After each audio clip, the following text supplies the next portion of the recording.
Okay, so here's my new Airbender Mini by new Trent. I have taken my iPad Mini and gotten the Airbender case out of the box and put it into the case here. Overall, it was easy to unpack and get out of the box. When I first took it out of the plastic, it felt heavy, substantial. It felt like a quality product. It's plastic, but it also has a rubbery feel to it, which I really liked immediately because it means it's not going to be slippery. And when I'm holding on to it, I'm going to be able to really grip it because it has a rubbery feel. It did need to be charged for 4 hours, so I have it plugged into the wall here to charge for 4 hours so I can hopefully use it later on. And the one thing I did notice is it does not have an external charge light. The light to show that it's charging is inside, and when it turns green it means it's ready. So there's no way, if it's closed, if I actually close this like that, there's no way to tell if it's charged. I have to open it up and look, which is no big deal, but I just have had other keyboards and I've been able to tell by an external light. So you can see, I like, one of the things I like about it, even though it's a little awkward right now because I've never had one of these before, is that it rotates. I can put it in a million different positions. I know that I'm really going to like that and look forward to using that. Something about installation that was a little interesting to me, and I'm the kind of person that doesn't really like to read the manual unless I have to, which is probably like most people.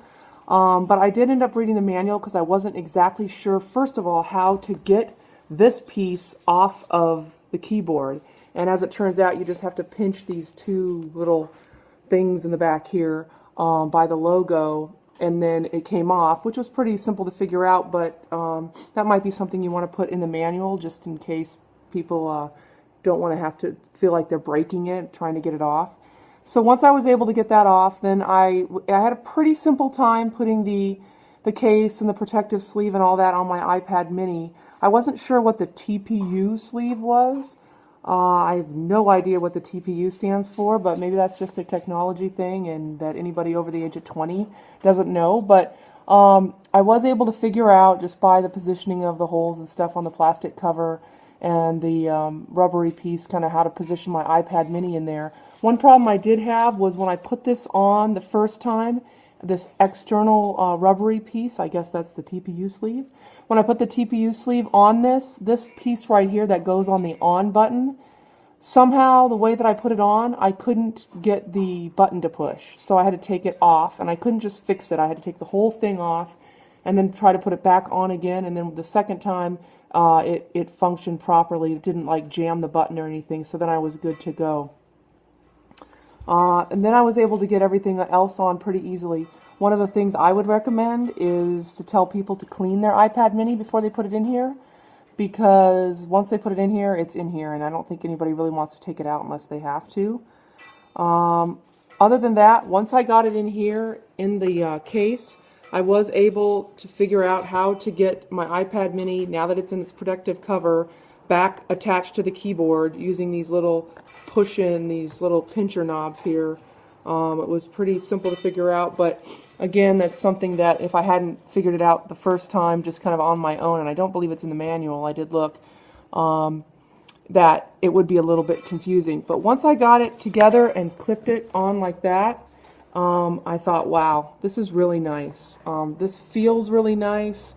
It feels really heavy, like I could drop it and my iPad Mini would be fine.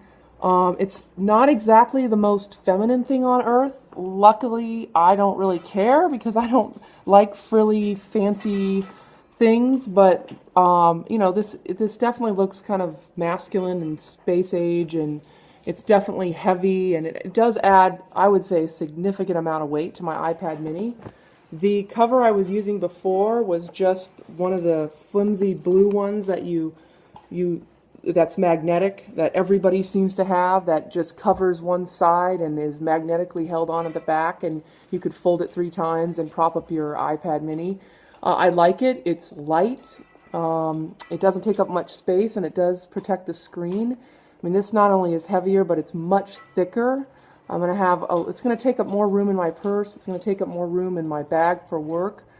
The trade-off is going to be probably that, it's protected better and that I have a keyboard with it. So we'll see how much I actually use the keyboard as to whether or not it'll be worth it to have this much extra weight and this much extra bulk. But overall, my first impressions of this product is that it's very, very high quality, very nice, and I'm looking forward to using it this week. I'll get back to you and let you know.